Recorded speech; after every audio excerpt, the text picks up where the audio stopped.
श्री स्वामी समर्थ। यह इतिहास हमें कभी पढ़ाया नहीं गया।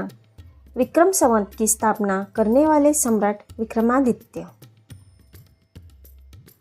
विक्रमादित्य का नाम उनके जन्म से पहले ही भगवान शिव ने रख दिया था। विक्रमादित्य परमार वंश के 8वें राजा थे। विक्रमादित्य ने मात्र 20 वर्ष की उम्र में ही शकों को पूरे एशिया से खदेड़ दिया था। विक्रमादित्य भारत और एशिया को स्वतंत्र करवाने के बाद वे खुद राजगद्दी पर नहीं बैठे, बल्कि अपने बड़े भाई भर्तृहरि को राजा बनाया। पर पत्नी से मिले धोखे ने भर्तृहरि को सन्यासी बना दिया और उसके बाद जब भर्तृहरि के पुत्रों ने भी राज सिंहासन पर बैठने से मना कर दिया, तब विक्रमादित्य को ही राज सिंहासन पर बैठना पड़ा। विक्रमादित्य का राज्याभिषेक दीपावली के दिन हुआ था। विक्रमादित्य ने शकों पर विजय हासिल कर विश्व के प्रथम कैलेंडर विक्रम संवत की स्थापना की थी। विक्रमादित्य ने अश्वमेध यज्ञ किया था और चक्रवर्ती सम्राट बने थे। विक्रमादित्य के शासन में वर्तमान भारत, चीन, Pakistan, Bangladesh, Japan, Afghanistan, Myanmar, Sri Lanka, Iraq, Iran, Kuwait, Turkey, मिस्र, अरब, नेपाल, दक्षिणी कोरिया, उत्तरी कोरिया, इंडोनेशिया, अफ्रीका और रोम शामिल थे। इसके अलावा अन्य देश संधिकृत थे। विक्रमादित्य पहले राजा थे जिन्होंने अरब पर विजय हासिल की थी। विक्रमादित्य का युग स्वर्ण युग कहलाया।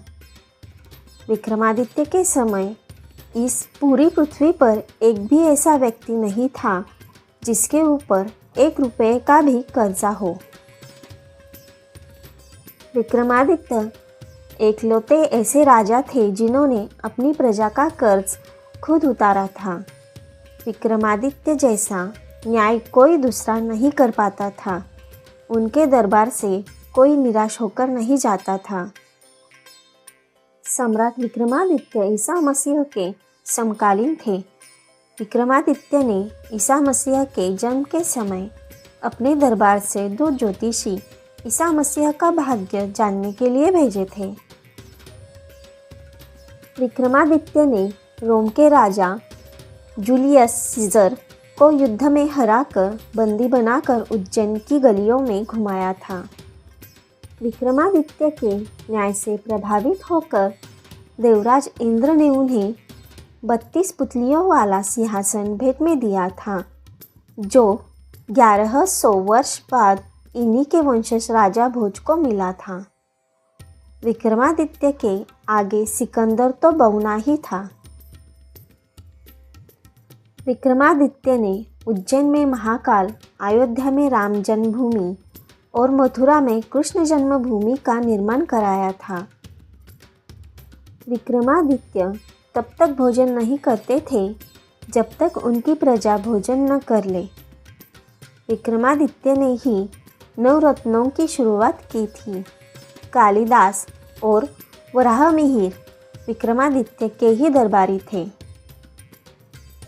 उस युग में भगवान राम और भगवान कृष्ण के बाद अगर किसी का नाम आता था तो वो चक्रवर्ती सम्राट विक्रमादित्य का था। धन्यवाद।